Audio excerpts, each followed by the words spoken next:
Camille, vous êtes sortie de l'établissement en 2011.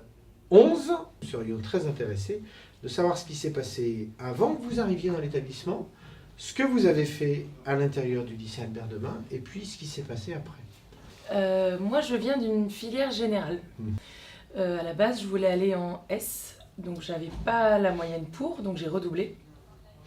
Et je me suis rendu compte la deuxième année que les études générales, c'était pas fait pour moi. Et moi, j'avais besoin de créer quelque chose avec mes mains et de faire des choses un peu plus concrètes. Donc je suis retournée en seconde BEP. J'ai fait donc un BEP MIC, donc ça a été un petit peu la découverte de la couture, de la machine, etc. Métier de la mode et industrie connexe. Voilà.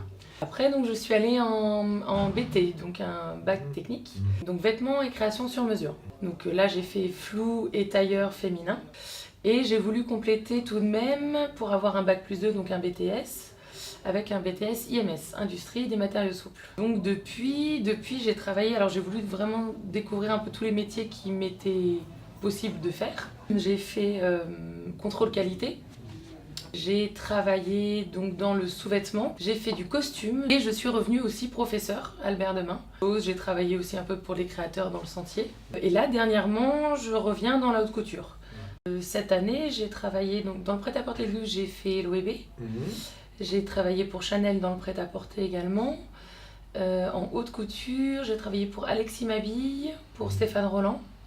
Voilà, j'ai touché un petit peu à des ateliers de Dior, à des sous-traitants de Dior. Pour moi, c'est un petit peu un accomplissement et puis c'est un rêve, de jeunesse. J'ai la chance de faire partie de ces gens qui ont un métier qui est leur passion. C'est-à-dire que les jours où je fabriquais des choses avec mes mains, quand on me redemandait de passer aux maths ou à la physique, etc., j'avais l'esprit beaucoup plus libre et je le faisais vraiment avec plaisir.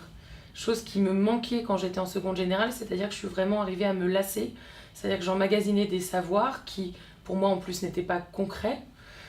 Et je suis arrivée à un point où vraiment plus rien ne rentrait dans ma tête. Et quand je suis arrivée en technique, je faisais quelque chose d'un coup avec mes mains, je créais des choses et ça m'a rendue vraiment complètement disponible.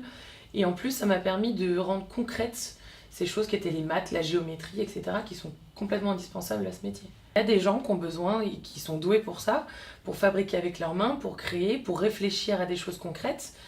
Et pour moi, en tout cas, c'était parfaitement adapté. Il faut arrêter de dire que les matières générales, c'est pour les meilleurs et les matières techniques, c'est pour les moins bons. C'est pas vrai du tout. On a tous un caractère différent, on a tous une façon d'apprendre différente. Aujourd'hui, je peux faire je sais pas, peut-être 30-35 métiers différents, quoi. Je pense qu'il faut prendre le temps aujourd'hui de savoir qui on est et de comment on fonctionne aussi.